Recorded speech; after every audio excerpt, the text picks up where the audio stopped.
Hello students, मैं हूं आपका एजुकेटर कमलाक्ष झा। 31 अक्टूबर 2020 का करंट अफेयर्स का ये लेक्चर आप लोग देख रहे हैं।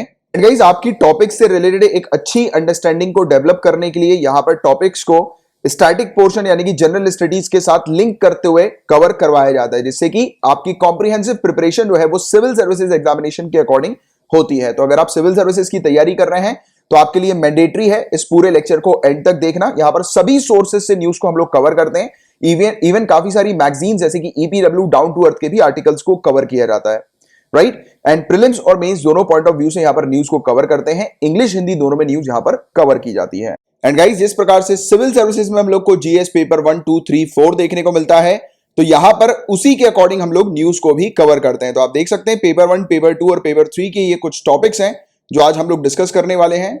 एंड गाइस, लेक्चर को स्टार्ट करने से पहले मैं आप लोग को बताना चाहता हूं कि अगर आपको गारंटीड सिलेक्शन चाहिए एग्जामिनेशन में, तो ये जो लेक्चर्स मैं आपको प्रोवाइड करा रहा हूं, इन लेक्चर्स को आपको रेगुलरली देखना है और जितने भी इंस्ट्रक्शंस मैं लेक्चर के दौरान आपको प्रोवाइड कराता हूं उसको आपको रिलीजियसली, रेगुलरली और ईमानदारी से फॉलो करना है हर एक चीज को, तभी जाकर गारंटीड सिलेक्शन आपको मिलेगा। एंड गाइस, गारंटीड सिलेक्शन की जो बात है, मैं ये ऐसी दूसरों की तरह हवाबाजी में नहीं करता हूं। इसके बकायदा मैं आपको प्रूफ भी प्रोवाइड कराता हूं अपने स्टूडेंट्स को। आप चाहें तो डिस्क्रिप्शन पर आपको वीडियो मिल जाएंगे, उन वीडियोस को देखकर आप प्रूफ जो है वो देख सकते हैं कि जो भी टॉपिक्स मैं आपके रेगुलरली कवर कराता हूं, आप खुद देख सकते हैं कि उन टॉपिक्स में से डायरेक्टली क्वेश्चंस बनते हैं एग्जामिनेशन के अंदर। And secondly guys, I highly recommend you कि आप मंथली पीडीएफ पेड पैकेज को जरूर ज्वाइन कीजिएगा, क्योंकि अगर आप इस पेड पैकेज को ज्वाइन करेंगे तभी जाकर इन लेक्चर्स का पूरा लाभ आपको मिलेगा। एंड इस पेड पैकेज की फीस भी काफी नॉमिनल है, मिनिमम 100 रुपीज पर मंथ। पूरे महीने का जो चार्ज है, जो फीस है, वो सिर्फ 100 रुपए है। एंड लाभ कैसे मिलेगा आपको, तो वो मैं आपको समझाता हूं। तो देखिए गाइस, आपको सिर्फ रेगुलर बेसिस पर जो मैं लेक्चर्स प्रोवाइड करा रहा हूं, सिर्फ उनको देखना है। आपका पूरा कॉन्सेंट्रेशन लेक्चर को देखने के ऊपर होना चाहिए। आपको अपना टाइम वेस्ट नहीं करना है हैंड रिटन नोट्स बनाने में, क्योंकि अगर आप हैंड रिटन नोट्स बनाओगे तो उसमें आपका काफी सारा टाइम जो है वो चला जाएगा। और करंट अफेयर्स एक ऐसी चीज है जो कि रेगुलर बेसिस पर आती है, राइट। तो आपका रेगुलर बेसिस पर एक तो नोट्स बनाने का टाइम बच जाता है, आप उस टाइम को यूटिलाइज कर सकते हैं जनरल स्टडीज के टॉपिक्स पढ़ने में, मैं जो टास्क देता हूं वो करने में, मैं जो होमवर्क देता हूं वो करने में।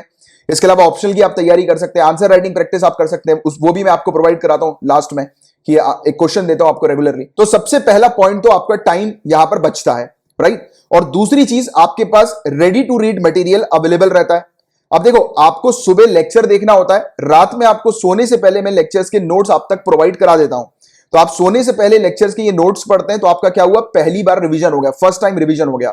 इसके अलावा मैं आपको हर संडे को एक कंपाइलेशन देता हूं, पिछले हफ्ते में जितनी भी न्यूज आती है, जितनी भी न्यूज कवर्ड रहती है, जितने भी लेक्चर्स आप देखते हो, उसका एक सिंगल कंपाइलेशन आपको मिलता है, यानी कि एक ही पीडीएफ में पूरे हफ्ते की न्यूज कवर्ड रहती है।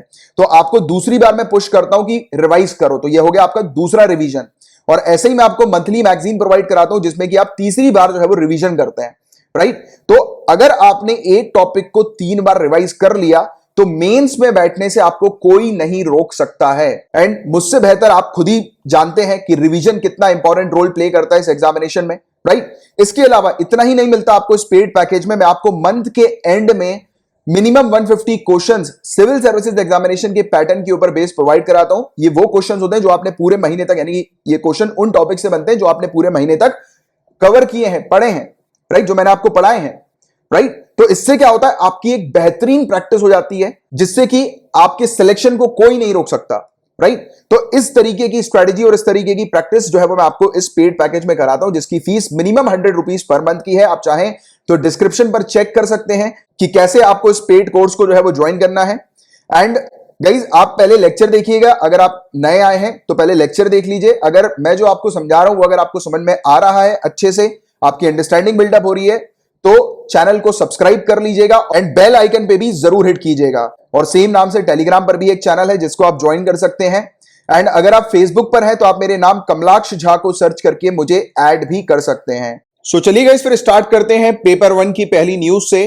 यहां पर बात हो रही है फैनी पुल के बारे में, फैनी ब्रिज के बारे में। कुछ इंपॉर्टेंट बेसिक फैक्ट्स हम लोग जानेंगे इस ब्रिज से रिलेटेड।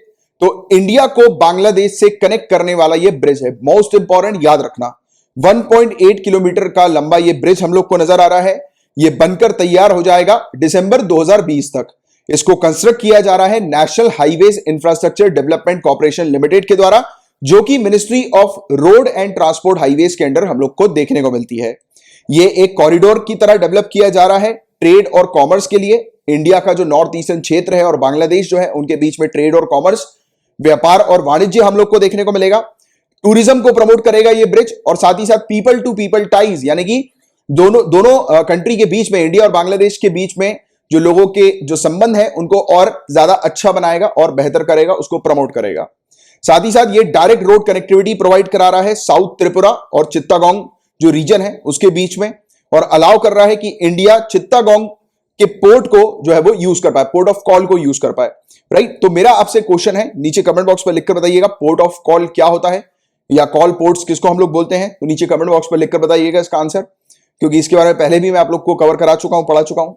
इसके अलावा ये ब्रिज जो है गाइस, ये हैवी मशीन और गुड्स ये लेकर जाएगा नॉर्थ ईस्टर्न क्षेत्र से और हमारी रेस्ट ऑफ द कंट्री तक पहुंचा सकेगा, राइट। ये एक इंपॉर्टेंट चीज है जिसके चलते हम लोग इस ब्रिज को कंस्ट्रक्ट कर रहे हैं, राइट, सिर्फ इस चीज के लिए। अब वो क्यों, तो उस पर एनालिसिस करते हैं।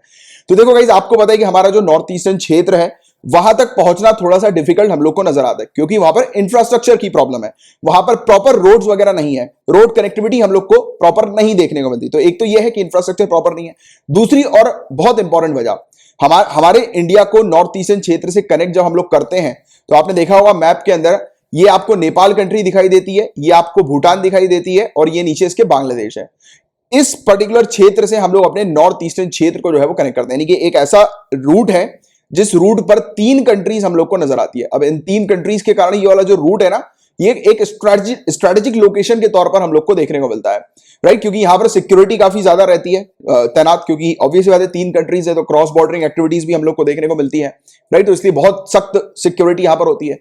तो जब हमारे माल लद कर आ रहे होते हैं यहां पर इस क्षेत्र पर, तो उन पूरे ट्रक्स वगैरह को जो है वो चेक किया जाता है, राइट, सिक्योरिटी पर्पस के लिए। अब ये कुछ घंटे की चेकिंग नहीं होती, कई बार तो कुछ कुछ दिनों की हो जाती है, और कुछ कुछ केसेस में तो कुछ कुछ महीनों की चेकिंग चलती रहती है, यानी कि इतनी लंबी लाइन जो है वो लगी रहती है ट्रक्स वगैरह की, तो वो बहुत डिले हो जाता है। तो इस डिले के चलते यहां पर नॉर्थ ईस्टर्न क्षेत्र पर हमारा जो सामान है, बेसिक नीड्स का जो सामान है, वो पहुंचने में परेशानी आती है, मुश्किल जाती है। तो हम क्या कर रहे हैं, अलग अलग मतलब तरीकों से नॉर्थ ईस्टर्न क्षेत्र को कनेक्ट कर रहे हैं, जिसमें से एक जो है वो ये फैनी ब्रिज है, राइट, क्योंकि हम बांग्लादेश तक सामान पहुंचाएंगे और बांग्लादेश के थ्रू हम लोग जो है वो नॉर्थ ईस्टर्न क्षेत्र तक इस ब्रिज के थ्रू सामान आसानी से पहुंचा देंगे। तो ये बेसिकली मेनलैंड इंडिया को नॉर्थ ईस्टर्न रीजन से कनेक्ट करने के लिए भी ये ब्रिज का काम हम लोग को देखने को मिलेगा। और बाकी मतलब इस ब्रिज के थ्रू ट्रेड एंड कॉमर्स जो है, व्यापार और वाणिज्य जो है वो बढ़ेगा ही बढ़ेगा इंडिया और बांग्लादेश के बीच में, स्पेशली नॉर्थ ईस्टर्न क्षेत्र और बांग्लादेश के बीच में। टूरिज्म प्रमोट होगा, लोगों के बीच में संबंध जो है वो प्रमोट होंगे, डेवलप होंगे, है ना। तो ये कुछ चीजें हैं जिसके बारे में एक आपको आइडिया होना चाहिए। इसके अलावा इस ब्रिज को मैत्री सेतु के नाम से भी जाना जाता है, याद रखिएगा, चित्तोग्राम में। और साथ ही साथ ये बिल्ड किया गया है फेनी नदी के ऊपर, और ये त्रिपुरा को चित्तागोंग पोर्ट से जो है वो कनेक्ट कर रहा है बांग्लादेश के। तो यही चीज आप लोग को पता होनी चाहिए, राइट, याद रखिएगा इसके बारे में। तो ये था पूरा वाला टॉपिक, बस इतनी सी चीज सफिशिएंट है, इससे बाहर का और कुछ आपसे नहीं पूछा जाएगा। अब नेक्स्ट टॉपिक की तरफ आगे बढ़ रहे हैं अपन। अब देखिए, बताया जा रहा है कि मिनिस्ट्री ऑफ टूरिज्म का जो देखो अपना देश वेबिनार सीरीज है, उसी पर ही हम लोग को नजर आ रहा है कि एक लोकेशन जो है उसको हाईलाइट किया गया है, बूंदी करके ये लोकेशन है। तो इसके बारे में अपन चर्चा करेंगे, बट बिफोर दैट देखो अपना देश वेबिनार सीरीज के बारे में एक बस बेसिक आइडिया मैं आप लोग को देता हूं, हालांकि इसके बारे में पहले भी कई बार अपन पढ़ चुके हैं। तो देखो अपना देश वेबिनार सीरीज, ये मिनिस्ट्री ऑफ टूरिज्म की सीरीज है। यहां पर ऐसे एरियाज को आइडेंटिफाई करके उसको हाईलाइट किया जाता है जिन एरियाज के बारे में ज्यादा लोगों को नहीं पता है। जैसे कि गाइस, हम लोग को देखने को मिलता है पूरे दुनिया भर में फेमस है ताजमहल, राइट, ताजमहल के बारे में सभी लोग जानते हैं, राइट। बट कुछ ऐसे एरियाज होते हैं जिन एरियाज के बारे में सिर्फ वहां पर उस क्षेत्र के लोकलाइट्स को ही पता होता है उस एरिया की इंपॉर्टेंस, बट नेशनल लेवल पर या इंटरनेशनल लेवल पर उस एरिया की इंपॉर्टेंस के बारे में लोगों को पता नहीं होता। तो इस तरीके के कुछ एरियाज हैं, प्लेसेस हैं, उनको आइडेंटिफाई किया जा रहा है और उनको हाईलाइट किया जा रहा है, शोकेस किया जा रहा है इस वेबिनार सीरीज के दौरान, जिससे कि इस क्षेत्र पर लोग अट्रैक्ट होकर आए और इस क्षेत्र पर टूरिज्म जो है वो बूस्ट हो। क्योंकि ऐसे क्षेत्र नहीं है जिनको आइडेंटिफाई किया जाता है जहां पर टूरिज्म का पोटेंशियल हम लोग को नजर आता है, बट वो हो नहीं पा रहा है क्योंकि उसके बारे में ज्यादा जानकारी नहीं है लोगों को। तो इसीलिए ऑब्जेक्टिव यही है इस वेबिनार सीरीज का कि ऐसे क्षेत्र जहां पर पोटेंशियल है तो उनको हाईलाइट किया जाता है, जिससे कि वहां पर लोग अट्रैक्ट होकर आए और वहां पर टूरिज्म सेक्टर बूस्ट हो। समझ में आ रही है बात? तो ये चीज इस वेबिनार सीरीज की हम लोग को देखने को मिलती है। तो वैसे ही इन्होंने बूंदी राजस्थान को अभी हाईलाइट किया है। बूंदी राजस्थान के अंदर, याद रखना डायरेक्ट क्वेश्चन बनेगा कि बूंदी कहां पर लोकेटेड है राजस्थान के अंदर। राइट। और टाइटल जो रखा है वो ये है, Bundi architectural heritage of a forgotten Rajput capital. अब देखो, फॉरगेटन, भूल गए थे उस राजपूत कैपिटल को, वो बुधनी हम लोग को देखने को मिलती है, राइट। तो यही चीज हुई ना कि मतलब इसके बारे में अब जानकारी नहीं है लोगों को, तो जानकारी प्रोवाइड की जा रही है इस वेबिनार सीरीज के तहत। तो अब चलो बुधनी के बारे में कुछ बेसिक चीजें देखते हैं जिससे रिलेटेड डायरेक्ट क्वेश्चन बन सकते हैं। बुधनी राजस्थान में है, पहला तो ये चीज। दूसरी, ये पहले कैपिटल हुआ करती थी हादा राजपूत प्रोविंस की। मैंने आपको बताया ना फॉरगेटन राजपूत कैपिटल, तो राजपूत याद रखना कि राजपूत की ये पहले कैपिटल हुआ करती थी, हादा राजपूत की। इसके अलावा इसको city of step walls, very important, city of step walls के नाम से इसको जाना जाता है, और ब्लू सिटी के नाम से भी इसको जानते हैं। इसको छोटी काशी कहा जाता है।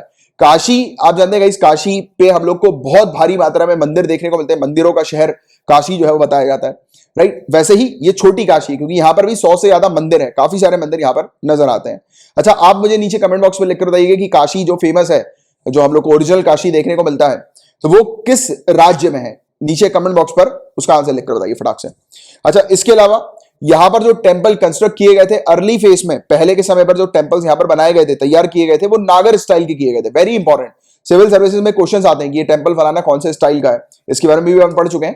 तो देखो, टेंपल्स के अलग अलग स्टाइल्स हम लोग को नजर आते हैं, जैसे आपने द्रविड़ स्टाइल के बारे में सुना होगा, नागर के बारे में सुना होगा, हवेली के बारे में सुना होगा।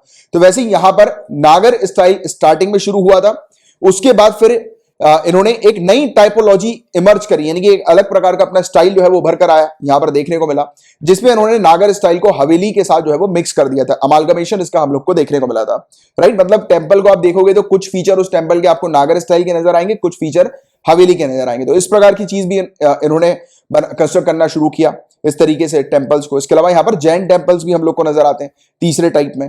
इसके अलावा इनका जो चौथा टाइप है, अगेन इमर्ज होकर आया, यहाँ पर इन्होंने टेंपल्स जो बनाना शुरू किए वो थोड़े से एलिवेटेड या रेज्ड हम लोग को देखने को मिलते हैं, यानी कि टेंपल जो है वो एक रेज्ड प्लेटफॉर्म के ऊपर था, यानी कि चढ़ के थोड़ा ऊपर जाना पड़ता था। तो इस प्रकार की चीज यहां पर देखने को मिली। इसके अलावा यहां पर मॉन्यूमेंटैलिटी नहीं थी, यानी कि स्मारक वगैरह, मॉन्यूमेंट्स वगैरह यहां पर उतने ज्यादा नजर नहीं आते हैं हम लोग को, जैसे कि इन जनरल दूसरी जगह पर टेंपल्स वगैरह पर हम लोग को देखने को मिलते हैं, राइट। तो ये इसका एक डिस्टिंक्टिव फीचर हम लोग को टेंपल्स का नजर आता है बूंदी के अंदर, बूंदी, ठीक है। तो ये चीज याद रखना। तो ये था पूरा ओवरऑल टॉपिक, जिसके बारे में एक अच्छा आपको आइडिया होना चाहिए। और पेपर 1 से रिलेटेड सिर्फ इतने ही टॉपिक्स थे। अब हम लोग पेपर 2 के टॉपिक की तरफ आगे बढ़, यहां पर बात करेंगे ज्वाइंट पार्लियामेंट्री कमेटी के बारे में, संयुक्त संसदीय समिति के बारे में। तो इसके बारे में चर्चा करते हैं, क्या है ये। तो ज्वाइंट पार्लियामेंट्री कमेटी ये सेटअप की जाती है एग्जामिन करने के लिए एक पर्टिकुलर बिल को, यानी कि एक पर्टिकुलर बिल की जांच करने के लिए सेटअप की जाती है ज्वाइंट पार्लियामेंट्री कमेटी। ये इन्वेस्टिगेट करती है कि उस बिल के अंदर कोई ऐसी चीज तो नहीं है जिसके चलते सरकार अपना पल्ला झाड़ रही है या फिर अपना हाथ ऊपर कर रही है, यानी कि अपनी रिस्पॉन्सिबिलिटी से कुछ ऐसी चीज तो नहीं शामिल है, कुछ ऐसे प्रोविजन तो नहीं शामिल है इस बिल के अंदर जहां पर फाइनेंशियल इरेगुलरिटीज हो रही है किसी प्रकार की सरकार की एक्टिविटीज के कारण, यानी कि करप्शन से रिलेटेड कोई इशू हो रहा है, या कोई भी ऐसा मुद्दा जहां पर सरकार जो है वो अकाउंटेबल नहीं हो रही है, रिस्पॉन्सिबिलिटी अपने हाथ से जो है वो मतलब हटा रही है, या मतलब इग्नोर कर रही है कुछ चीजों को, जिसके चलते हमारी कंट्री को घाटा हो सकता है। तो ये पूरी चीज को इन्वेस्टिगेट करने के लिए ज्वाइंट पार्लियामेंट्री कमेटी जो है वो सेटअप की जाती है, राइट। ये जो कमेटी होती है वो एडहॉक बॉडी के तौर पर हम लोग को नजर आती है। अब देखो, कमिटीज के बारे में मैंने आपको ऑलरेडी पढ़ा है, दो प्रकार की कमिटीज होती हैं। एक कमेटी होती है परमानेंट नेचर की, जिसको हम लोग बोलते हैं स्टैंडिंग कमेटी, और एक कमेटी जो होती है वो टेम्पररी नेचर की होती है, जिसको हम लोग बोलते हैं एडहॉक कमेटी। तो ये एक एडहॉक बॉडी है, यानी कि ये टेम्पररी नेचर की है, यानी कि कुछ पर्टिकुलर पीरियड ऑफ टाइम के लिए ही ये सेटअप की जाती है, और जैसे ही इसका टास्क कंप्लीट हो जाता है, इसका कार्य कंप्लीट हो जाता है, जैसे ही इसका जो ऑब्जेक्टिव है, गोल है, वो फिनिश हो जाता है, तो ये कमेटी बंद हो जाती है, यानी कि हटा दिया जाता है इस कमेटी को, राइट। तो ये वाली चीज आप लोग को पता होनी चाहिए। एडहॉक नेचर की ये कमेटी हम लोग को नजर आती है, ज्वाइंट पार्लियामेंट्री कमेटी। इस कमेटी को सेटअप करने के लिए क्या किया जाता है? देखो, पहले तो एक मोशन एक हाउस से पास किया जाता है, फिर अगर दूसरा हाउस उस मोशन को सपोर्ट कर दे तब तो ये कमेटी जो है वो सेटअप हो जाती है, क्योंकि ज्वाइंट पार्लियामेंट्री कमेटी है, यहां पर लोकसभा और राज्यसभा दोनों के ही मेंबर्स हम लोग को देखने को मिलते हैं। राज्यसभा के मेंबर्स कम होते हैं, लोकसभा के मेंबर्स जो होते हैं वो दुगने हम लोग को इस कमेटी के अंदर नजर आते हैं, याद रखिएगा। और नंबर जो होंगे, मेंबर्स की कितने मेंबर्स होंगे इस कमेटी के, वो डिपेंड करता है कमेटी टू कमेटी, यानी कि वो कमेटी किस टास्क के लिए बनी है, तो उसके अकॉर्डिंग जो है वो मेंबर्स यहां पर रखे जाते हैं। तो इसमें कोई फिक्स्ड मेंबर्स नहीं होते। तो ये चीज याद रखना, प्रीलिम्स के लिए बहुत इंपॉर्टेंट है, राइट। और कमेटी के मेंबर जो है वो कौन डिसाइड करती है? पार्लियामेंट, ऑब्वियसली वही डिसाइड करेगी, कॉमन सी बात है। कमेटी की पावर्स को डिस्कस कर लेते हैं कि ये कमेटी कौन सी पावर एंजॉय करती है और किस प्रकार के कार्य करती है ये। तो देखो कार्यों के बारे में तो इन जनरल आपको पता ही लग गया होगा आइडिया कि ये इन्वेस्टिगेशन करती है ये, राइट, मामलों की। इसके अलावा इसको ऑथराइज किया गया है, यानी कि इसके पास पावर है कि ये एविडेंसेस को, सबूतों को कलेक्ट कर सकती है, ओरल फॉर्म में भी, रिटन फॉर्म में भी। इवन ये कुछ डॉक्यूमेंट्स, दस्तावेज वगैरह भी जो है वो मांग सकती है। अगर दस्तावेज उस मुद्दे से अगर रिलेटेड होंगे, उस मुद्दे से कनेक्टेड होंगे दस्तावेज जिस मुद्दे की ये जांच कर रही है, तो वो दस्तावेज भी सरकार से मांग सकती है। और इसकी जो भी कार्रवाई वगैरह जो होगी, प्रोसीडिंग्स वगैरह, फाइंडिंग्स वगैरह, जांच वगैरह, ये पूरी की पूरी कॉन्फिडेंशियल नेचर की होगी, यानी कि इसके बारे में पब्लिक को नहीं बताया जाएगा। बट ये तभी नहीं बताया जाएगा जब मतलब मामला जो है वो पब्लिक इंटरेस्ट का नहीं होना चाहिए। बट अगर मामला पब्लिक इंटरेस्ट का है तो इसकी जांच के बारे में पब्लिक को भी बताया जाएगा, ठीक है। तो ये इसकी जो भी कार्रवाई वगैरह होती है, याद रखना कॉन्फिडेंशियल होती है, बट कॉन्फिडेंशियल तब नहीं होगी, पब्लिक को तब बताया जाएगा जब कोई मैटर, कोई मुद्दा पब्लिक इंटरेस्ट से रिलेटेड हम लोग को नजर आएगा, ठीक है। तो ये चीज याद रखना। इसके अलावा जैसे कि मैंने भी आपको बताया कि ये एविडेंस वगैरह कलेक्ट कर सकती है, डॉक्यूमेंट्स मांग सकती है। बट अगर मान लेते कोई एक ऐसा डॉक्यूमेंट है जो कि नेशन की सिक्योरिटी से रिलेटेड है, राइट, जो नेशन की सिक्योरिटी के ऊपर खतरा बन सकता है, सिक्योरिटी एंड सेफ्टी के ऊपर, तो सरकार जो है वो ऐसे डॉक्यूमेंट्स को अपने पास रखेगी, सरकार ऐसे डॉक्यूमेंट्स को नहीं देगी। तो उसका जो कंप्लीट जो डिसीजन है डॉक्यूमेंट्स नहीं देने का, तो वो सरकार का होगा। ये तभी नहीं देगी जब मामला जो होगा वो नेशन की सिक्योरिटी के ऊपर या सेफ्टी के ऊपर बेस्ड हम लोग को नजर आएगा, देखने को मिलेगा। देखो इसके अलावा जैसे कि इस कमेटी ने सरकार से जो है वो कुछ डॉक्यूमेंट्स मांगे। अब सरकार ने, रूलिंग पार्टी ने ये डॉक्यूमेंट देने से मना कर दिया, राइट, ये बोलते हुए कि ये डॉक्यूमेंट जो है वो नेशन की सिक्योरिटी के लिए इंपॉर्टेंट है, तो इसको हम लोग नहीं दे सकते। अब इस बीच अगर कुछ विवाद हुआ, अब जेपीसी ने, ज्वाइंट पार्लियामेंट्री कमेटी ने अगेन फिर से बोला कि नहीं, हमें तो ये डॉक्यूमेंट चाहिए। तो इस प्रकार का जो विवाद होना शुरू जब होता है, तब उस बीच जो फाइनल जो कॉल होगा, जो फाइनल जो वर्डिक्ट होगा, वो स्पीकर का होगा, हाउस के स्पीकर बताएंगे कि क्या दस्तावेज देने चाहिए या नहीं देने चाहिए। तो दस्तावेज से रिलेटेड अगर कोई इशू आता है या एविडेंसेस से रिलेटेड, सबूतों को इकट्ठा करने से रिलेटेड कोई विवाद हम लोग को देखने को मिलता है, तो स्पीच जो फाइनल जो कॉल होगा वो स्पीकर का होगा, हाउस के। इसके अलावा इस कमेटी के पास समनिंग की पावर भी है। समनिंग की पावर मतलब ये कमेटी बुला सकती है व्यक्तियों को पूछताछ करने के पर्पस के लिए अपने पास। जैसे कि ऑनरेबल कोर्ट हम लोग देखते हैं कि कोर्ट के अंदर कार्रवाई चलती है, केस चलता है, राइट। तो कोर्ट जब अपनी कार्रवाई कर रही होती है एक केस के दौरान, और उस केस से रिलेटेड कोई दूसरा व्यक्ति, उस केस से उस किसी दूसरे व्यक्ति का अगर कोई संबंध होता है और वो साबित हो जाता है, तो कोर्ट उस व्यक्ति को जो है अपने पास बुला सकती है पूछताछ करने के पर्पस के लिए। तो कोर्ट भी समनिंग के ऑर्डर पास करती है। तो वैसे ही समन का ऑर्डर भी जो है वो इसके पास भी हम लोग को देखने को मिलता है, यानी कि इस ऑर्डर को पास करने की शक्तियां इसके पास होती है। और जैसे ही ये कमेटी अपनी फाइनल रिपोर्ट सबमिट कर देती है पार्लियामेंट के पास, ये कमेटी बंद हो जाती है। जैसे मैंने आपको बताया था, एडहॉक नेचर की, टेम्पररी है ये, राइट। इसके अलावा गाइस ये टॉपिक न्यूज में क्यों आया था, तो एक joint parliamentary committee data protection bill के ऊपर हम लोग को देखने को मिल रही है, जो कि जांच कर रही है।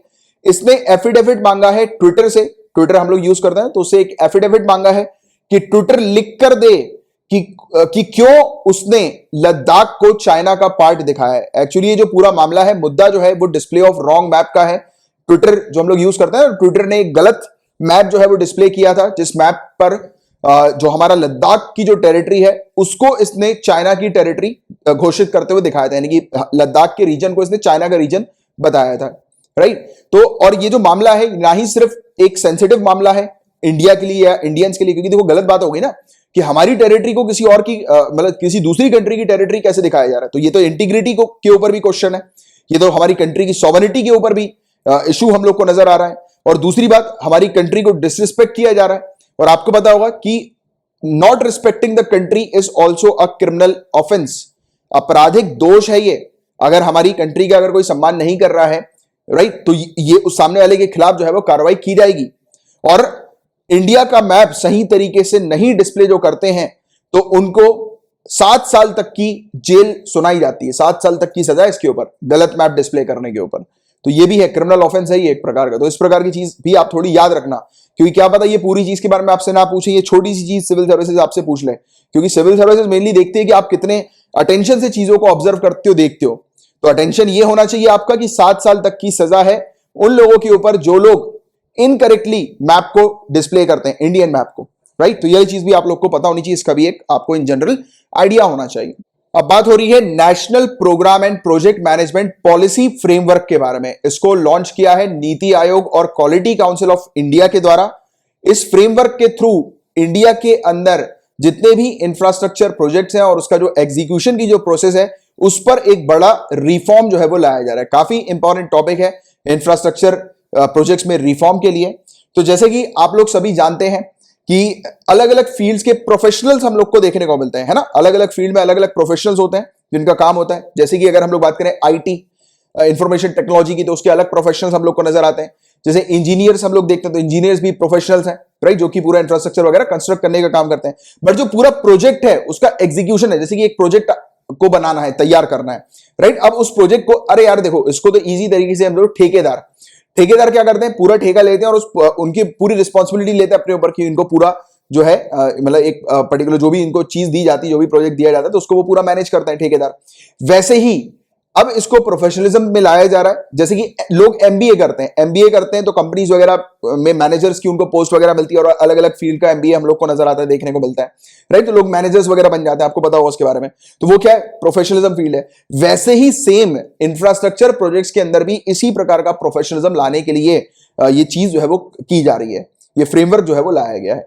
प्लान ये है, एक्शन प्लान, कि हम लोग को प्रोग्राम अडॉप्ट करना है और प्रोजेक्ट मैनेजमेंट अप्रोच लेकर आनी है इंफ्रास्ट्रक्चर डेवलपमेंट के लिए। इंस्टीट्यूशनलाइज करना है, इंस्टीट्यूशनलाइज यानी कि इसके अलग से एक इंस्टीट्यूशंस वगैरह बनाए जाएंगे जहां पर पढ़ाया जाएगा, सिखाया जाएगा कि कैसे इंफ्रास्ट्रक्चर प्रोजेक्ट को मैनेज किया जाता है, राइट। और साथ ही साथ प्रमोट किया जाएगा प्रोफेशनलिज्म को, और यानी कि प्रोजेक्ट मैनेजमेंट पर्पस के लिए, और वर्कफोर्स को बिल्डअप किया जाएगा, राइट। और साथ ही साथ एनहेंस किया जाएगा इंस्टीट्यूशनल कैपेसिटी को और कैपेबिलिटी ऑफ प्रोफेशनल्स को, यानी कि इंस्टीट्यूशन बनाकर अट्रैक्ट किया जाएगा कि बच्चे उस कोर्स को जो है वो ऑप्ट करें, राइट, और उसके बाद फिर वो प्रोफेशनल बने। तो ये वाली चीज पर फोकस किया जा रहा है मेनली। तो सिंपल सी चीजें याद रखना, इंफ्रास्ट्रक्चर प्रोजेक्ट के मैनेजर्स आने वाले समय में हम लोग को देखने को मिलेंगे। प्रोफेशनलिज्म किया जा रहा है इंफ्रास्ट्रक्चर प्रोजेक्ट के एग्जीक्यूशन को, राइट, कि जितने भी इंफ्रास्ट्रक्चर प्रोजेक्ट बनते हैं उसको जो एग्जीक्यूट किया जाता है तो वो प्रोफेशनल तरीके से उसका एग्जीक्यूशन हो, तो उसको लेकर ये पूरा फ्रेमवर्क हम लोग को देखने को मिल रहा है। सिंपल सी चीजें बस ये आपको याद रखनी है। यूनाइटेड किंगडम पार्टनरशिप कर रही है इंडिया के साथ और ये गिफ्ट सिटी को डेवलप करेगी। यूनाइटेड किंगडम की एक स्ट्रेटेजिक पार्टनरशिप हम लोग को देखने को मिल रही है, जिसके तहत हमारी जो आईएफएससी है, गाइस मैं भूल गया हूं, यहां पर मैंने सोचा था कि यहां पर ऐड कर दूंगा। मैंने आप लोग को आईएफएससी जो है वो पढ़ाया हुआ है प्रीवियस, अगर आप स्लाइड्स देखेंगे या आप प्रीवियस लेक्चर्स को देखेंगे तो IFSC international financial service centre को मैंने आपको पढ़ाया हुआ है। ये आईएफएससी का टॉपिक लगातार 2 से 3 बार न्यूज में आ गया है। मैं चाहूंगा आप इस टॉपिक को प्रीवियस लेक्चर से देख लीजिए। जिन स्टूडेंट्स ने ऑलरेडी देख लिया, प्लीज नीचे कमेंट बॉक्स पर लिंक दे दीजिएगा या मतलब डेट और टाइमिंग दे दीजिएगा कि किस डेट को और कितने वीडियो के टाइम पर जो है वो मैंने ये वाला टॉपिक पढ़ाया था आपको आईएफएससी का। बहुत इंपॉर्टेंट टॉपिक है, लगातार न्यूज में आ रहा है, इसलिए इंसिस्ट कर रहा हूं आईएफएससी को अच्छे से देख लेना, ठीक है। और मैंने लास्ट में इसका होमवर्क नहीं लिखा है, अभी मुझे एकदम से याद आया, तो आप आईएफएससी आज पढ़ेंगे, वो आपका लास्ट में होमवर्क भी होगा, ठीक है। तो होमवर्क में भी आप इसको आईएफएससी को ऐड कर लेना। तो हमारी गिफ्ट सिटी में जो हम लोग को आईएफएससी देखने को मिलती है, तो उसको डेवलप करने को लेकर यूके के साथ इंडिया की एक स्ट्रेटेजिक पार्टनरशिप नजर आ रही है, देखने को मिल रही है। एग्री किया गया है कि सेटअप किया जाएगा एक नया फंड ऑफ फंड्स, राइट, जो कि मैनेज किया जाएगा एसबीआई ग्रुप के द्वारा, स्टेट बैंक ऑफ इंडिया के ग्रुप के द्वारा, जिससे कि यूके के जितने भी फ्यूचर कैपिटल इन्वेस्टमेंट्स इंडिया के अंदर होते हैं वो इसी रूट के थ्रू हो। देखो आईएफएससी में मैंने आपको समझाया भी था, आपको याद रहा होगा कि हम लोग ने किस पर आईएफएससी क्यों बनाई गई है, ये जो सेंटर है इसका काम क्या होता है। तो मैंने आपको पढ़ाया था कि जितने भी फॉरेन इन्वेस्टर्स होते हैं उनको इनसिक्योरिटी होती है कि वो इंडिया के अंदर जब अगर इन्वेस्टमेंट कर रहे हैं तो उनका कहीं पैसा डूबेगा तो नहीं। क्योंकि देखो, जैसे कि आपको अगर आपने कोई इंश्योरेंस लिया, ठीक है, आपने इंश्योरेंस लिया तो आप आईआरडीआई के पास जाओगे अगर कोई भी घोटाला होता है, इशू होता है, ठीक है। बैंक में अगर कोई घोटाला होता है, इशू होता है, तो आप आरबीआई ओम्बड्समैन के पास चले जाओगे। तो आपको पता है कि आप जिस जगह पर इन्वेस्टमेंट कर रहे हो या आप जिस जगह पर आपके साथ घोटाला होता है, तो उस घोटाले से लड़ने के लिए या आपको मतलब प्रॉपर फेयर जो है वो न्याय प्रोवाइड कराने के लिए कौन सी बॉडी के पास आपको अप्रोच करना होगा, आपको पता है। बट फॉरेन इन्वेस्टर्स को ये प्रॉब्लम होती है, फॉरेन इन्वेस्टर ने एक बार इन्वेस्टमेंट कर लिया, बट उनको ये नहीं पता कि अगर कोई विवाद होता है, डिस्प्यूट होता है, हम किसके पास जाएं। तो ये आईएफएससी मेनली इसके लिए हम लोग को देखने को मिलती है। तो कहा गया कि यूके के जितने भी मतलब फ्यूचर में इन्वेस्टमेंट्स वगैरह होंगे, कैपिटल इन्वेस्टमेंट्स इंडिया के अंदर, तो वो इसी रूट के थ्रू आएंगे। तो इसके लिए एक फंड्स ऑफ फंड्स भी बनाने पर एक एग्रीमेंट हम लोग को देखने को मिला है। और गिफ्ट सिटी की बात करें, गिफ्ट का फुल फॉर्म है Gujarat international finance tech city, जो कि गांधीनगर गुजरात में लोकेटेड है और इंडिया की यहां पर पहली आईएफएससी देखने को मिलती है, इंटरनेशनल फाइनेंशियल सर्विस सेंटर। बहुत अच्छे से देख लेना, बहुत इंपॉर्टेंट टॉपिक है ये। इसलिए उसकी बात करें तो आरोग्य सेतु एप्लीकेशन के बारे में आप लोग जानते ही हैं, एक एंड्रॉइड आईओएस एप्लीकेशन है ये, कोरोना वायरस को ट्रैक करने के लिए ये हम लोग को देखने को मिलती है। जो भी यूजर्स अपना डेटा प्रोवाइड कराते हैं उसके अकॉर्डिंग ये ट्रैक करती है। जैसे फॉर एग्जांपल मैं घर से निकल रहा हूं, मैंने कोरोना वायरस के जो भी सिम्टम्स की जानकारी पूछता है ये आरोग्य सेतु एप्लीकेशन, जैसे कि बुखार हुआ है कि नहीं, मुझे बुखार लग रहा है कि नहीं, खांसी हो रही है कि नहीं, तो ये सब चीजें वहां पे पूछा जाता है, क्वेश्चन हम लोग को देखने को मिलता है। तो उसमें मैंने लिख दिया कि मैं बिल्कुल नॉर्मल हूं, मुझे ऐसे कोई सिम्टम्स दिखाई नहीं दे रहे। तो फिर अब मैं बाहर गया, अब वैसे ही एक व्यक्ति है, उसको सिम्टम्स दिख रहे होंगे, उसने लिख दिया कि उसको खांसी हो रही है, बुखार हो रहा है। अब वो व्यक्ति मेरे जैसी नजदीक आएगा तो मेरी एप्लीकेशन जो है वो मुझे प्रॉम्प्ट करेगी, पॉपअप करेगी कि जल्दी निकलो यहां से, सामने वाले व्यक्ति जो है वो कोरोना वायरस उसको हो सकता है, राइट, सिम्टम्स उसमें नजर आ रहे हैं, भगो यहां से। तो इस प्रकार की चीज हम लोग को इस एप्लीकेशन में देखने को मिलती है। तो अलर्ट प्रोवाइड कराती है ये कि एक व्यक्ति को मतलब ये बताने के लिए कि उसके आसपास की रेंज में कोई व्यक्ति कोरोना वायरस से संक्रमित हो सकता है, राइट, उसके बारे में एक आइडिया देती है। तो ये इस प्रकार से कोरोना वायरस को ट्रैक करती है ये आरोग्य सेतु एप्लीकेशन।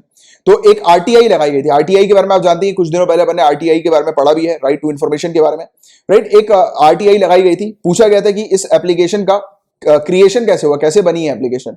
तो उसका जवाब दिया आईटी मिनिस्ट्री और एनआईसी नेशनल इंफॉर्मेटिक्स सेंटर ने कि उनको नहीं पता।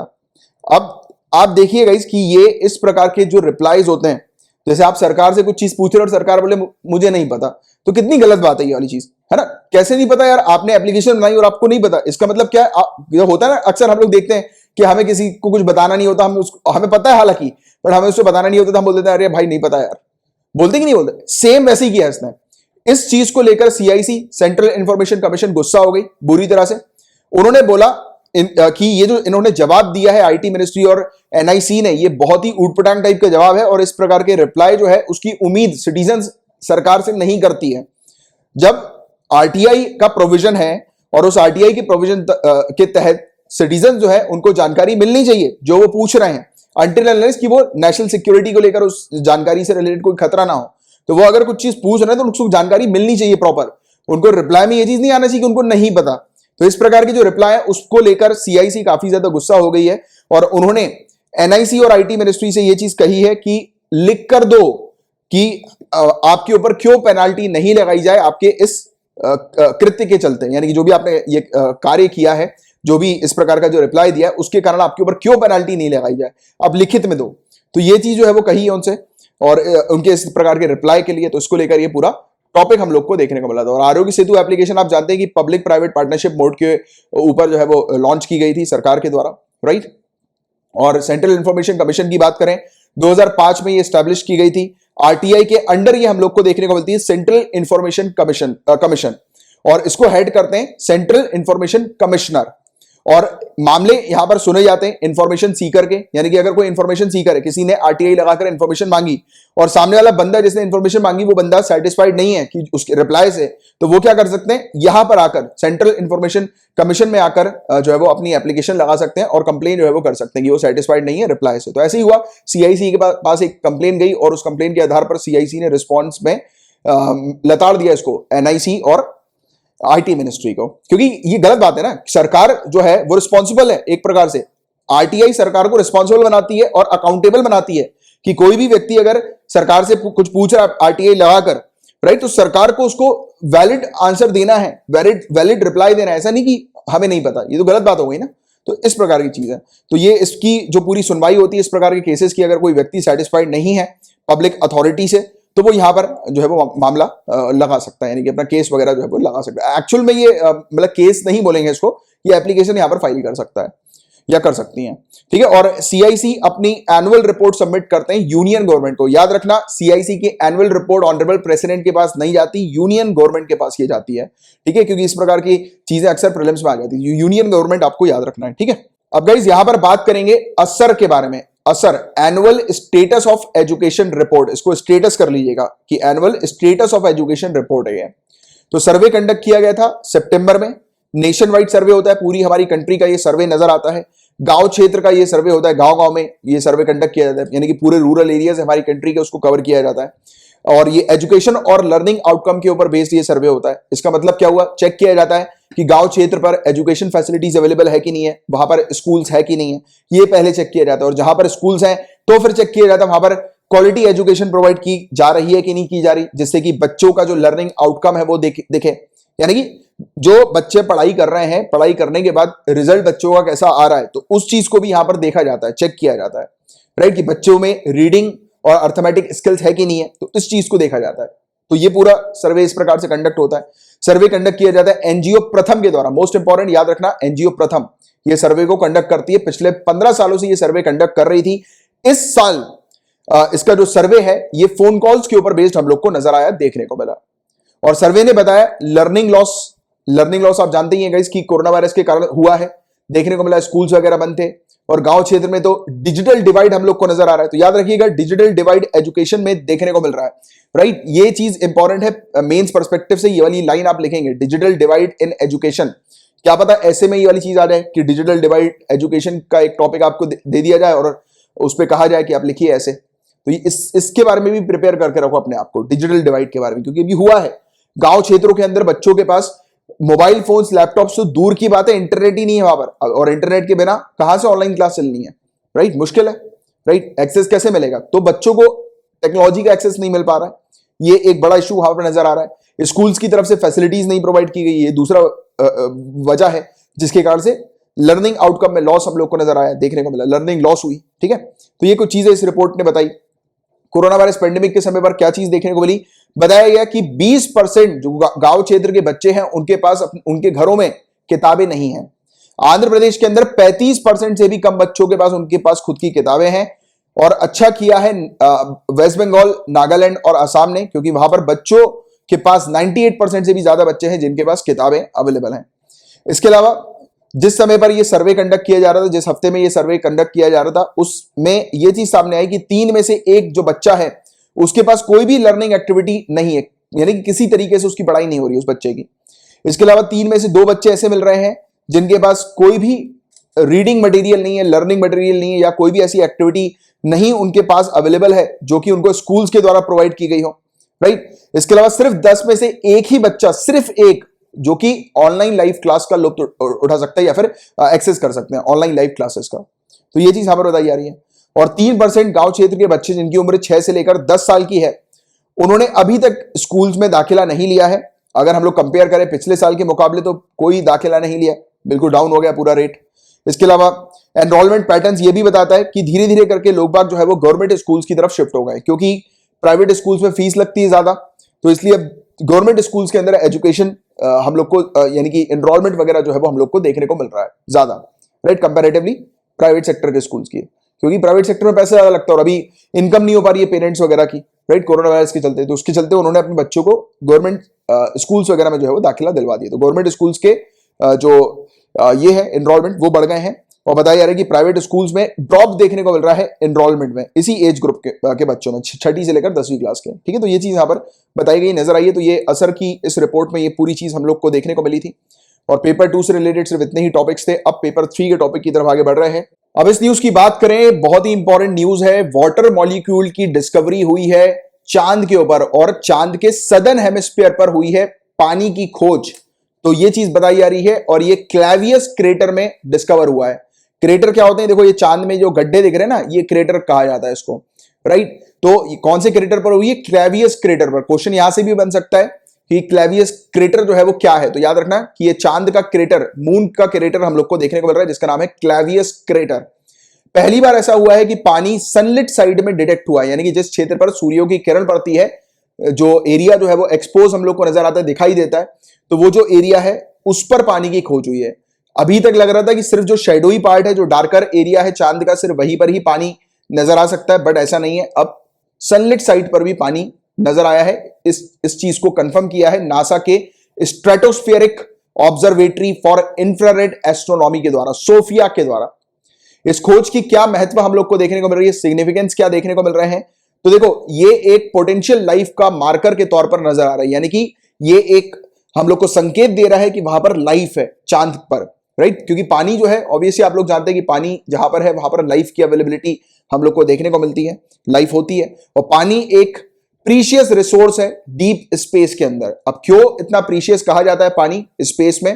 देखो, एस्ट्रोनॉट्स के लिए, जब भी एस्ट्रोनॉट अगर मून पे लैंड करेंगे राइट, यानी कि चंद्रमा पे जैसे ही वो लैंड करते हैं और हमें पता लगे कि किस क्षेत्र पर चंद्रमा के पानी है, तो देखो पानी जो है वो ना ही सिर्फ जीवन के लिए इंपॉर्टेंट होता है, बल्कि पानी, ये जो रॉकेट हम लोग देखते हैं ना, जो रॉकेट लेकर जाते हैं तो उसको लॉन्च करने के लिए काफी हेल्पफुल हो जाता है, राइट, क्योंकि अब अलग से पानी ऊपर लेकर नहीं जाना पड़ेगा मून तक, राइट, क्योंकि जो रॉकेट लॉन्चर्स वगैरह होते हैं उनको पानी की आवश्यकता होती है, राइट, रॉकेट फ्यूल को जनरेट करने के लिए पानी की आवश्यकता होती है। तो ये चीज हम लोग को देखने को मिलती है। स्पेस की जो एक्सप्लोरर है अब वो चंद्रमा के पानी का उपयोग कर सकेंगे अपने लॉन्चर के लिए, राइट, यानी कि रॉकेट लॉन्चर के लिए, क्योंकि उसको अगर लॉन्च करना है तो पानी की आवश्यकता होती है, और ये यहां से धरती से पानी लेकर जाते हैं, तो उसके चलते पेलोड जो है वो बढ़ जाता है। तो पेलोड नहीं बढ़ेगा, और पेलोड नहीं बढ़ेगा यानी कि फ्यूल जो है वो कम लगेगा मून तक पहुंचने के लिए। तो इस तरीके से भी आप चीजों को रिलेट किया करो, इस तरीके से भी एनालिसिस जरूरी है, राइट। और पानी जो है वो कैसे उत्पन्न हुआ, अब देखो पानी का फॉर्मेशन कैसे हुआ मून के ऊपर, तो इसके बारे में कोई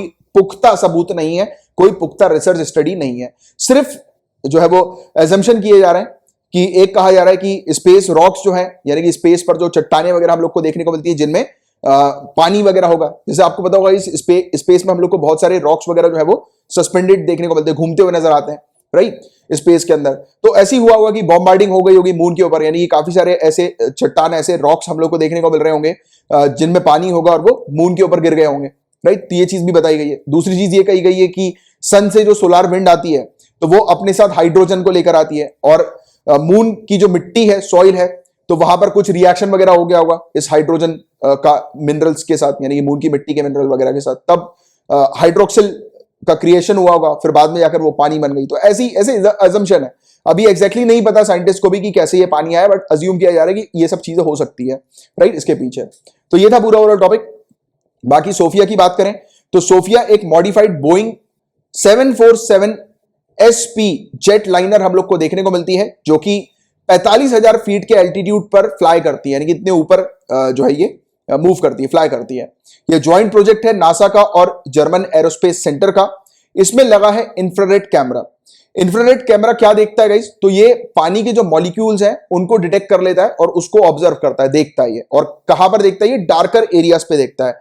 बट अब बताया जा रहा है कि इस खोज के बाद अब इसका जो सोफिया जो है वो लाइटर एरियाज, यानी कि ब्राइट एरियाज, जहां पर किरणें हम लोग को नजर आती हैं सूर्य की, तो उन वहां पर भी डिटेक्ट करेगा पानी को, राइट, क्योंकि मून में ये जो पानी मिला है ये ब्राइटर साइड पे मिला है, यानी कि सनलिट साइड पर हम लोग को देखने को मिल रहा है।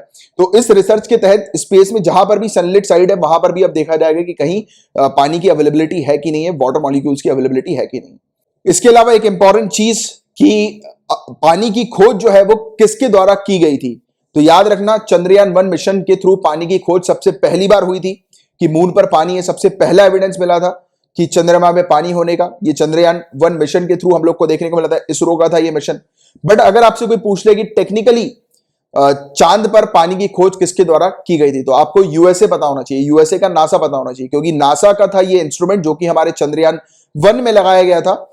इस इंस्ट्रूमेंट ने कंफर्म किया था कि वाटर मॉलिक्यूल जो है वो चंद्रमा पर है, और इस इंस्ट्रूमेंट का नाम था M3 मून मिनरोलॉजी मैपर, जो कि चंद्रयान 1 के अंदर लगाया गया था। तो आप कह सकते हैं अगर मिशन आपसे पूछे तो चंद्रयान 1, अगर आपसे मतलब वो पूछे इंस्ट्रूमेंट के बारे में पूछ लें या टेक्निकलिटीज के बारे में पूछ लें, तो आपको यूएसए पता होना चाहिए कि नासा का ये इंस्ट्रूमेंट था, इस इंस्ट्रूमेंट ने बताया कि चांद पर पानी है, राइट, कंफर्म किया। अब इसके बाद क्या होगा, अब मैं जैसे मैंने आपको बताया कि सोफिया जो है वो अब पानी को ढूंढेगी उन एरियाज पर जहां पर सनलिट लाइट हम लोग को देखने को मिलती है। इसके अलावा नासा का एक वाइपर भी है, वॉलेटाइल्स इन्वेस्टिगेटिंग पोलार एक्सप्लोरेशन रोवर, तो ये भी मिशन कंडक्ट करेगा, ये बताएगा कि मतलब वाटर रिसोर्सेज जो है वो मून में कहां पर है, यानी कि पूरे मून की मैपिंग करेगा और बताएगा कि मून के किस किस एरिया पे पानी की संभावना है, राइट, जिससे कि वहां पे जाकर पानी निकाला जा सकता है। इस फोटो को देखो आप, तो ये चीज होने वाली है अब। तो ये था पूरा ओवरऑल टॉपिक जिसका एक जनरल आप लोग को आइडिया होना चाहिए। अब नेक्स्ट टॉपिक की तरफ अपन आगे बढ़ते हैं। Green lights green fire cracker, Delhi सरकार 3 नवंबर को लॉन्च करेगी एक एंटी फायर क्रैकर कैंपेन, और अलाउ किया जा रहा है सिर्फ ग्रीन फायर क्रैकर्स को ही, सिर्फ ग्रीन पटाखों को ही अलाउ किया जा रहा है कि वो मैन्युफैक्चर होंगे, बेचे जाएंगे और उपयोग में लिए जाएंगे दिल्ली के अंदर। हालांकि 2018 में बैन लगा दिया गया था आतिशबाजियों के ऊपर, 2019 में भी कहा था कि सिर्फ ग्रीन फायर क्रैकर्स ही अलाउ किए जाएंगे, बट प्रॉब्लम हुई थी कि बहुत ही लेट जो है वो मैन्युफैक्चरर्स के पास जो है ये ऑर्डर आया, तब उस समय उन्होंने ऑलरेडी फटाके वगैरह बना लिए थे, तो उनको नुकसान ना हो इसलिए इस चीज को अलाउ कर दिया गया कि वो कन्वेंशनल फायर क्रैकर्स को बेच सकते हैं। बट अब टोटली बैन कर दिया गया है, क्योंकि अब एडवांस में बता दिया गया है कि सिर्फ ग्रीन फायर क्रैकर्स ही मैन्युफैक्चर किए जाएंगे। और ग्रीन फायर क्रैकर्स क्या होते हैं, तो ये एक प्रकार का केमिकल फॉर्मुलेशन इस प्रकार का होता है उन फटाकों में कि वो फटाके जब फटते हैं तब वाटर मॉलिक्यूल्स रिलीज होते हैं, राइट, ना कि एमिशन वगैरह, गैसेस वगैरह होती हैं, गैसेस भी, बट कम मात्रा में होती हैं। तो ये एमिशन लेवल को रिड्यूस करता है और डस्ट को एब्जॉर्ब करता है। अगर क्वेश्चन आपके सामने ये रख दिया जाए कि ग्रीन फायर क्रैकर्स के अंदर ग्रीन फायर क्रैकर्स के अंदर बिल्कुल भी पॉल्यूशन नहीं होता है, तो वो आपका स्टेटमेंट गलत होगा, क्योंकि यहां पर बिल्कुल भी पॉल्यूशन नहीं होता ये कहा है, राइट, क्योंकि ग्रीन फायर क्रैकर्स पूरी तरह से एनवायरमेंटली फ्रेंडली नहीं है। ये पॉल्यूशन करेंगे बट कम मात्रा में करेंगे, क्योंकि यहां पर क्या लिखा है, crackers with reduced emission and decibel levels, यानी कि उसकी आवाज भी जो होगी वो कम होगी। जैसे कि जो हम लोग को देखने को मिलता है ना कई बार इस पीरियड में, स्पेशली एनिमल्स की अगर हम लोग बात करें उनको प्रॉब्लम होती है, स्पेशली ओल्ड एज के जो पीपल होते हैं उनको प्रॉब्लम होती है फटाकों वगैरह से। स्पेशली कुछ लोग जिनको जैसे अस्थमैटिक लोग जो हैं, तो उनको ये वाली प्रॉब्लम होती है, इनको रेस्पिरेटरी प्रॉब्लम से उनको ये प्रॉब्लम होती है। और अभी तो कोरोना वायरस के समय रेस्पिरेटरी इश्यूज तो ऑलरेडी हम लोग को बहुत ज्यादा देखने को मिलते हैं। और इवन आपने नोटिस भी किया होगा, जब दिवाली आती है, जब इस प्रकार का पोल्यूशन लेवल इंक्रीज होता है, तो जो भी अस्थमैटिक पेशेंट जो होते हैं उनको प्रॉब्लम बढ़ना शुरू हो जाती है, राइट। वो इसीलिए क्योंकि इस प्रकार की स्मोक वगैरह जो होती है, पोल्यूशन वगैरह होती है, उससे उनकी बॉडी को काफी नुकसान होता है, राइट। तो ये चीज है। बट ग्रीन फायर क्रैकर से ऐसा, मतलब ये नहीं कह सकते हम लोग कि बिल्कुल नहीं होगा, ऐसा होगा बट कम होगा, क्योंकि ग्रीन फायर क्रैकर्स पूरी तरह से एनवायरमेंटली फ्रेंडली नहीं है, याद रखना। क्योंकि यही एक चीज है जो कि यूपीएससी आपसे उलझा के पूछ सकती है। अगर आपकी पकड़ एक टॉपिक पे अच्छी होगी तो आप जो है वो कर लेंगे, मतलब आंसर सही कर लेंगे। अगर पकड़ थोड़ी ढीली हुई तो आप सिर्फ ग्रीन फायर क्रैकर को एनवायरमेंटल फ्रेंडली ही टोटली एक्सेप्ट करके ये सोचेंगे कि उसमें वो जब फटता है तो कोई पोल्यूशन नहीं निकलता। ऐसा नहीं है, पोल्यूशन होता है। ये क्या बोल रहा है, ये प्रॉमिस कर रहा है reduction in particulate matter, reduction का प्रॉमिस कर रहा है, ना कि पूरी तरह से एलिमिनेट करेगा, ये रिड्यूस करेगा, खत्म नहीं करेगा। याद रखना, फिर से बता रहा हूं। और हार्मफुल गैसेस भी ये रिड्यूस करेगा, खत्म नहीं करेगा पूरी तरह से। इसमें होंगी हार्मफुल गैसेस। इसके अलावा नाइट्रस ऑक्साइड, सल्फर ऑक्साइड की बात करें तो 35% तक, 30 से 35% तक का ये हम लोग को नजर आएगा, देखने को। बट होगा ना, ऐसा तो नहीं कि नहीं है इसमें, ऐसा तो नहीं है कि पूरी तरह से एनवायरमेंट फ्रेंडली नहीं है, राइट, है, मतलब एनवायरमेंट फ्रेंडली भी है बट पूरी तरह से नहीं है, ठीक है। तो ये चीज मान के चलो, यानी कि ठीक ठाक है थोड़ा, यानी कि कन्वेंशनल से अच्छा है ये आप बोल सकते हैं। बट अगर आप बोलो कि पूरी तरह से 100% ये एनवायरमेंटल फ्रेंडली है, तो ऐसा नहीं है, ठीक है। जैसे कि इलेक्ट्रिक व्हीकल 100% एनवायरमेंट फ्रेंडली है, उससे कोई धुआं निकलता हुआ देखा आपने? नहीं। बट ये फटाके फटेंगे तो धुआं भी निकलेगा, बट पहले कन्वेंशनल फटाकों के मुकाबले कम निकलेगा।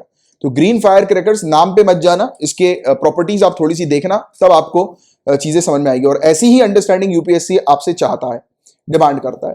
अब ये बहुत इंपॉर्टेंट है, कभी कभी डायरेक्टली पूछ लिया जा सकता है, मतलब जो फटाके हैं उनको कलर किस चीज से मिलता है? लाल कलर स्ट्रोंटियम सॉल्ट से मिलता है, जिसमें नाइट्रेट्स, कार्बोनेट्स होते हैं, सल्फेट्स होते हैं स्ट्रोंटियम के। ऑरेंज कलर कैल्शियम सॉल्ट्स के कारण होता है, ये कार्बोनेट्स, क्लोराइड्स और सल्फेट्स हम लोग को कैल्शियम के देखने को मिलता है। येलो कलर सोडियम सॉल्ट के कारण आता है, नाइट्रेट्स, ऑक्सलेट्स सोडियम के होते हैं। ग्रीन कलर बेरियम सॉल्ट्स से आता है, नाइट्रेट्स, कार्बोनेट्स, क्लोराइड्स और क्लोरेट्स बेरियम के इसमें होते हैं। ब्लू कलर कॉपर सॉल्ट्स के चलते आता है, कार्बोनेट्स और ऑक्साइड्स कॉपर के नजर आते हैं। और इसमें कॉपर और स्ट्रोंटियम कंपाउंड जब मिलता है, कंबाइन होता है, तब पर्पल कलर रिलीज करता है ये। इसके अलावा जैसे कि मैग्नीशियम, आपने लैब्स वगैरह में जलाया होगा, मैग्नीशियम को व्हाइट कलर की निकलती है, तो टीचर ने भी दिखाया है जला के। अगर जिन लोगों ने लैब्स में देखा होगा बचपन में स्कूल में, तो बताइएगा नीचे कमेंट बॉक्स पे। तो मैग्नीशियम टीचर जलाती थी ना, तो वैसे ही मैग्नीशियम, एल्यूमिनियम और टिटेनियम, तो ये तीन चीज जो है उनके जलने से व्हाइट कलर रिलीज होता है। तो ये कुछ प्रॉपर्टीज है कि फटाकों में कलर किसके कारण रिलीज होता है, तो ये चीज है कुछ जिसके कारण कलर रिलीज होता है। तो उसका एक आपको आइडिया होना चाहिए। एंड गाइस, बस ये अपना आज का लास्ट टॉपिक था, और मैंने आपको जितने भी टॉपिक्स पढ़ाए हैं, अगर आपको अच्छे से क्लियर हो गए हैं तो लाइक का बटन हिट कर दीजिएगा। अगर आप नए आए हैं तो चैनल को सब्सक्राइब कर लीजिए, बेल आइकन पे भी जरूर हिट कीजिएगा, और गाइस लेक्चर को शेयर जरूर कर दीजिएगा। इसके अलावा आज का जो आपका होमवर्क है जिसको आपको कवर करना है, वो है टेम्पल्स कंस्ट्रक्शन के टाइप्स, यानी कि कौन से टाइप्स के, कौन से प्रकार के मंदिर हम लोग को देखने को मिलते हैं, राइट। मंदिर निर्माण, टेम्पल्स कंस्ट्रक्शन, राइट। तो इसके बारे में अभी मैंने पढ़ा था, नागर स्टाइल हो गया, द्रविड़ स्टाइल हो गया, हवेली हो गया। तो इसके बारे में पढ़ा था ना मैंने थोड़ी देर पहले स्टार्टिंग में। और चंद्रयान 1 और चंद्रयान 2 इसके बारे में आपको पढ़ना है, और बीच बीच में मैंने जो चीज आपको पढ़ने के लिए कही है उसको एक बार जरूर देख लेना, जैसे ये IFSC के बारे में मैंने आपको पढ़ने के लिए कहा है, और ये टॉपिक्स हैं इनको आपको पढ़ना है, इनसे रिलेटेड हैंड रिटन नोट्स बनाने हैं, और अगर आप ऐसा कर लेंगे तो नीचे कमेंट बॉक्स में लिख दीजिएगा सर होमवर्क डन, मुझे पता लग जाएगा आपने होमवर्क कंप्लीट कर लिया है। इसके अलावा आज सैटरडे है, कल है संडे, तो एक सिंगल कंपाइलेशन वीडियो प्रोवाइड किया जाएगा 2x की स्पीड में, आप उस वीडियो को देखकर कंपाइलेशन वीडियो में पिछले हफ्ते की जितने भी अपन ने लेक्चर्स कवर किए हैं वो एक सिंगल वीडियो में आपको मिलते हैं, आप 2x की स्पीड में देखकर पूरा रिवाइज कर लीजिए। जिन स्टूडेंट्स के पास इसका पैकेज में जो एनरोल्ड है PDF पैकेज में, उनके जिन स्टूडेंट्स के पास इसका मटेरियल आता है तो आप वीकली पूरी PDF को जो है वो रिवाइज कर लेना, ठीक है। उसके बाद इसके अलावा तो आज आखिरी डेट है इस महीने की, तो आपको मंथली मैगजीन भी मिलेगी जो पेड पैकेज में एनरोल्ड है, तो आपको monthly magazine within 1 week आपके पास आ जाएगी, आपकी ईमेल पर आ जाएगी, आपकी ड्राइव पर अपडेट हो जाएगी विद इन 1 वीक, राइट। और साथ ही साथ इस बार तो मैं कॉम्प्लीमेंट्री क्वेश्चंस भी आपको प्रोवाइड कराऊंगा, मिनिमम 150 क्वेश्चंस का मैंने कहा था, 250 से ज्यादा क्वेश्चंस आपको प्रोवाइड किए जाएंगे। चलो एनीवेज ये वाली चीज आपको बतानी थी, और कल संडे का उपयोग अच्छे से कीजिएगा। रिवीजन करने के बाद आपको ये मेंस का एक ऐसे है वो आपको लिखना है, आप वीडियो को पॉज करके ऐसे को पढ़िए, काफी इंपॉर्टेंट ऐसे है आर्टिफिशियल इंटेलिजेंस को लेकर आई है कि आर्टिफिशियल इंटेलिजेंस के कारण जो जॉब्स वगैरह को खतरा है राइट फ्यूचर में, तो वो चीज यहाँ पर बताई जा रही है। जैसे कि फॉर एन एग्जाम्पल देखो, चौकीदारों की नौकरी तो चली गई है, CCTV के आने से कम हो गए काफी ज्यादा, यानी कि चौकीदार भी जो है तो वो भी आजकल काफी कम हम लोग को नजर आते हैं, क्योंकि CCTV ने बहुत सारे काम जो है वो कर दिया है। जहां 10 चौकीदारों की आवश्यकता पड़ती थी, आज की डेट में वहां पर 6 या 7 की पड़ती है, राइट। क्योंकि कुछ लोग को कम इसलिए कर दिया क्योंकि CCTV जो है वो वहां पर CCTV रूम में बैठकर लोग जो है वो मॉनिटर कर सकते हैं, और वायरलेस के थ्रू जो है वो बता सकते हैं कि उन लोगों को मतलब जो दूसरे चौकीदार हैं कि आप वहां पर चले आओ, वहां पर कुछ प्रॉब्लम्स है। तो इस प्रकार से हर जगह पर तैनात होने का जो पहले हुआ करता था कि हर जगह पर तैनात करना है चौकीदारों को, तो वो चीज जो है वो खत्म हो गई है। इसके अलावा आने वाले समय में हम लोग को ड्राइवरलेस कार्स भी देखने को मिलेंगी, तो जैसे हम लोग कैब्स वगैरह में जाते हैं राइट, तो ड्राइवर्स की भी नौकरी जाएगी कि लोग एक बार कार खरीद लेंगे ड्राइवरलेस कार, और फिर वो उनका बिजनेस जो है वो चलाती रहेगी ड्राइवरलेस कार। तो ऐसी भी चीज होगी कि आने वाले समय में ड्राइवर्स की भी नौकरी जा सकती है।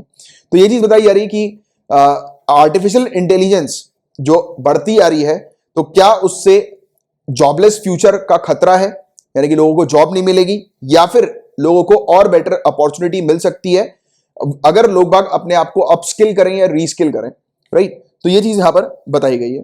तो ये एक ऐसे है 1200 वर्ड्स में, इस ऐसे का आंसर आपको लिखना है, और आप आंसर जो है वो पोस्ट कर सकते हैं current affairs by Kamlaksh Jha, ये टेलीग्राम चैनल है, इस चैनल को ज्वाइन कीजिएगा। इस चैनल के अंदर आपको एक डिस्कशन ग्रुप मिल जाएगा जिसका नाम है चैट लाइक ब्यूरोक्रेट्स, वहां पर 500 से ज्यादा सिविल सर्विसेज के स्टूडेंट्स हैं जो कि डेली बेसिस पर आंसर पोस्ट करते हैं और रिव्यू करते हैं आंसर को दूसरे स्टूडेंट के। आप भी वहां पर आंसर पोस्ट कीजिएगा अपना, दूसरे स्टूडेंट के आंसर को आप रिव्यू करेंगे, तो इस प्रकार से एक बॉन्डिंग बन जाती है, तो एक हेल्दी ग्रुप स्टडी एनवायरमेंट आपको मिलेगा। क्योंकि अगर आप किसी स्टूडेंट का आंसर रिव्यू करेंगे तो ऑब्वियस सी बात है कि वो भी आपके आंसर को रिव्यू करेंगे, और आंसर को रिव्यू करना बहुत ज्यादा इंपॉर्टेंट होता है, क्योंकि उससे आपको पता लगता है कि सामने वाले ने कौन से पॉइंट्स लिखे हैं, और अगर कोई किसी ने अच्छे पॉइंट लिखे होंगे तो आप उस पॉइंट को नोट कर सकते हैं, राइट। और आप किसी को सजेशन देना चाहते हैं तो वो भी आप सजेशन दे सकते हैं। तो ये फायदे होते हैं इस प्रकार के कुछ, ठीक है। तो ये है इस प्रकार का एनवायरमेंट आपको यहाँ पर मिल जाता है, तो आप ज्वाइन कर सकते हैं। और बाकी PDF पैकेज को आपको कैसे ज्वाइन करना है तो उसकी इंफॉर्मेशन लेक्चर के स्टार्टिंग पे आपको मिल गई होगी।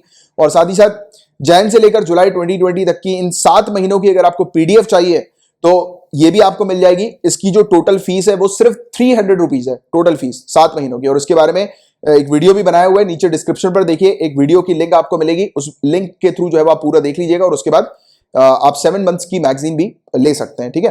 और बाकी मंथली PDF पैकेज के बारे में मैंने आपको ऑलरेडी बताई दिया। तो अब हम लोग मिलेंगे मंडे को, ठीक है।